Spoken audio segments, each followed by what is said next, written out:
Imagine going out for a night with friends, only to vanish without a trace. This is the chilling story of Tawfi, a 21-year-old medical student who disappeared after a night out in Sweden. What started as a fun evening at a bar turned into a mystery that shocked the nation. Friends, lies, and a horrifying discovery in the forest. This case has more twists than you can imagine. Was it a tragic accident or something far more sinister? Stay tuned as we uncover the truth behind one of Sweden's most baffling disappearances. You won't believe what really happened that night. Hello, how are you all? I hope you're always doing well. Today, I've come to you with a story that took place in Sweden in 2022, in a city called Falunda, located in Sweden. It's about a girl who disappeared, named Tawfi, age 21, a medical student. On October 15th, she went out with her friends to a bar, and after that, she never returned home. She vanished, and no one knew where she was, not her friends, not her boyfriend, with whom she lived, nor even her father. The girl remained missing, and no one knew anything about her until November, when they found out where she was because they discovered her music body. What happened was that on October 15th, 2022, before she disappeared, Tawfi was at home with her boyfriend. They were living together in the same house. She and her boyfriend were playing PlayStation online, and some friends were also playing with them while chatting. After they finished playing, one of their friends, named Mohammed, told Tawfi and her boyfriend, whose name is Albin K, that he wanted to go to the bar because he was tired of playing and felt like going out for a bit. He invited them to join him if they wanted. As he wasn't going alone, he was taking Amir with him so they could hang out together. At that time, it was around midnight, so it wasn't too late. Albin, Tawfi's boyfriend, told her that he wasn't in the mood to go out to the bar, but if she wanted to go with them, she could. Tawfi got excited and said, "Okay, I'll go, and you stay home." And that's exactly what happened. Tawfi left after getting ready, took her bicycle, and rode to the bar, which was a few minutes away from their apartment. She arrived at the bar at 12:10 a.m. When she got there, she saw Mohammed and Amir and sat with them for a while. The bar they went to was supposed to close at 1 a.m., so they only had a few minutes left to hang out and have fun. Tawfi, Mohammed, Amir, and a few other friends stayed together until they left the bar at 1:08 a.m. The last time Mohammed and Amir saw Tawfi was at 1:15 a.m. when she called her boyfriend, Albin, and told him, "Johanna hit me." Albin knew that Johanna didn't like Tawfi. Johanna was Tawfi's friend back in 2020, and they were very close. Tawfi was Johanna's friend, and Johanna was Tawfi's friend. They loved each other as friends and used to talk all the time. But after 2020, something happened between them, and they started having constant problems whenever they saw each other. Johanna would try to provoke Tawfi, and Tawfi would try to defend herself. If they had the chance to fight, they wouldn't hesitate. There were many issues and tensions between them, and Albin, Tawfi's boyfriend, knew about this. When Tawfi called him and told him that Johanna had hit her, he asked, "What happened? Why did you fight?" Tawfi replied, "I'll explain everything when I get home." She hung up, and Albin expected her to come home soon. However, Tawfi didn't return home, and Albin got worried. He called her, and she answered, saying, "Don't worry, I'm not alone. Johanna and our friend Maya are here too." Albin knew Maya and that she also didn't like Tawfi much. There were issues between them as well. Albin told Tawfi to be careful and asked when she would return home. Tawfi said she needed a few more hours because they were trying to resolve their issues. Johanna suggested that they all go to her house to settle their problems and clear up any misunderstandings. Although Albin was against the idea, he eventually agreed and told Tawfi to take care of herself. That was the last time he heard her voice. Albin fell asleep and woke up later to find that Tawfi still hadn't returned home. It was 5 a.m. and he called her again, but she didn't answer. He remembered that she might still be at Johanna's house, so he called Johanna, but she didn't answer either. At 6:30 a.m., Johanna called him back and said, "Sorry, I was in the bathroom. Albin asked if Tawfi was still at her house, and Johanna replied, "No. She left at 3 a.m. to go back to your place. I don't know where she went." Albin thought that maybe Tawfi had gone back to her father's house. Okay, so he called her father, Peter, to check if she was there. Peter didn't answer, possibly because it was too late, and he might have been asleep. Albin decided to call again later. Meanwhile, the three girls, Tawfi, Johanna, and Maya, had been at Johanna's house, discussing their issues.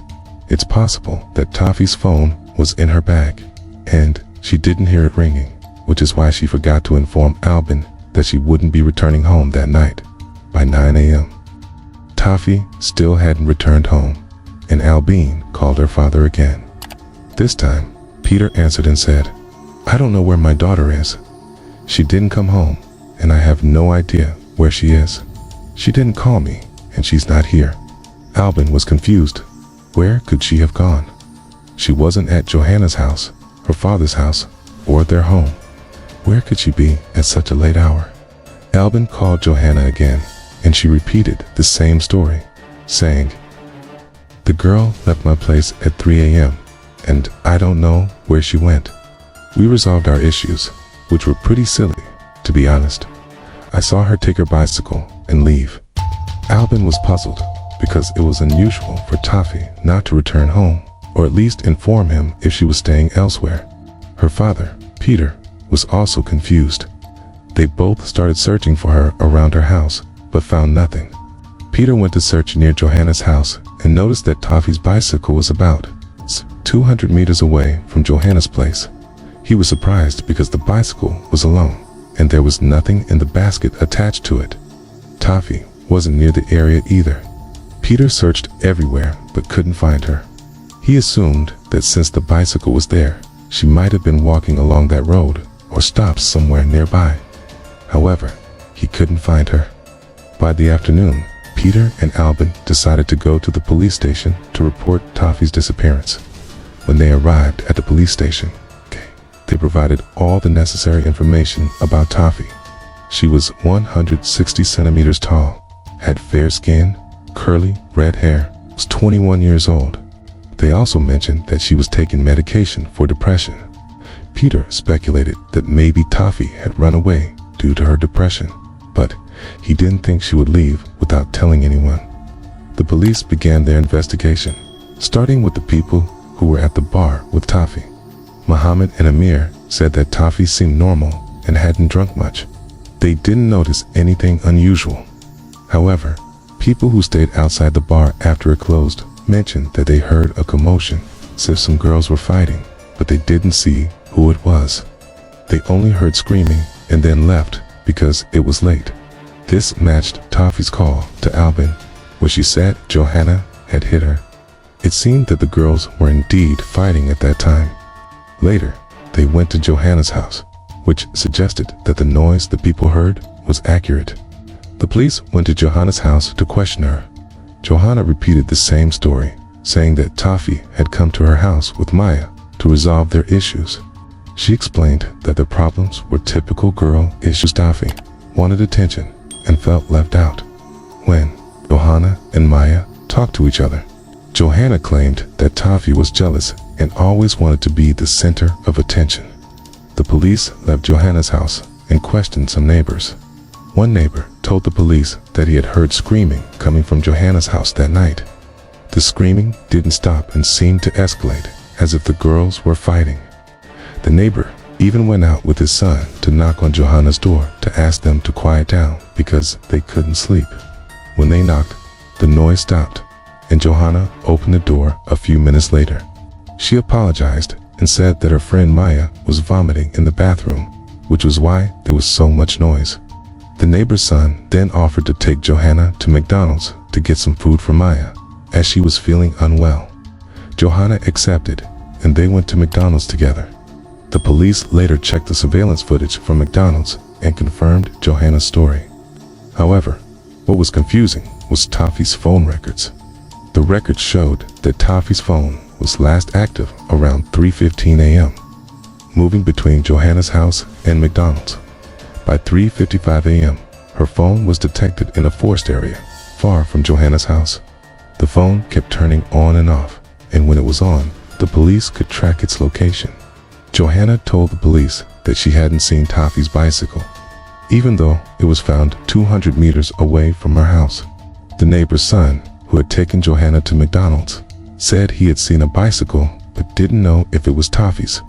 Johanna's phone had turned off at 3 a.m. and turned back on at 4 a.m. Maya's phone had also turned off at 3 a.m. and turned back on at 5:30 a.m. Johanna's phone was active again at 4:25 a.m. and remained on until 5:54 a.m., during which time Johanna was in the forest. The police went to the forest to investigate and found footprints leading to a burnt area. When they approached, they found Tawfi's body. Based on the evidence, it seemed that Johanna was responsible for Tawfi's death. On October 16th, Johanna had gone to a supermarket and bought 3 cans of gasoline, lighters, and wet wipes. She then drove to the forest, presumably to burn Tawfi's body.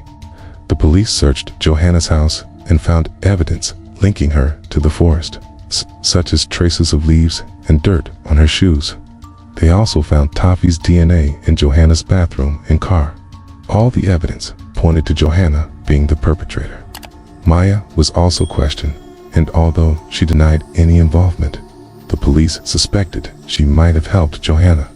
Johanna initially denied everything, but eventually confessed, claiming that she and Maya had gone to the forest to use illegal substances, and that Tawfi had died accidentally during a fight. However, her story was inconsistent, and Maya denied any involvement. Johanna even tried to blame the neighbor's son, but the police found no evidence against him. In the end, Johanna admitted that she had killed Tawfi during an argument and then burned her body in the forest. Maya was also implicated, but claimed she had only helped Johanna after Tawfi was already dead. The trial began in 2023, and the forensic doctor confirmed that Tawfi had been strangled. Johanna and Maya were both charged, but Maya was eventually acquitted, while Johanna was sentenced to 16 years in prison. The case remains unresolved, as the exact details of what happened that night are still unclear. Johanna and Maya have not fully confessed, and the truth behind Tawfi's death remains a mystery. Johanna, who had a history of violent behavior, including setting fire to her ex-boyfriend's house, was ultimately held responsible for Tawfi's murder. Maya, on the other hand, was only sentenced to 1 year in prison. That's the story for today. Stay safe, and I'll see you in the next video.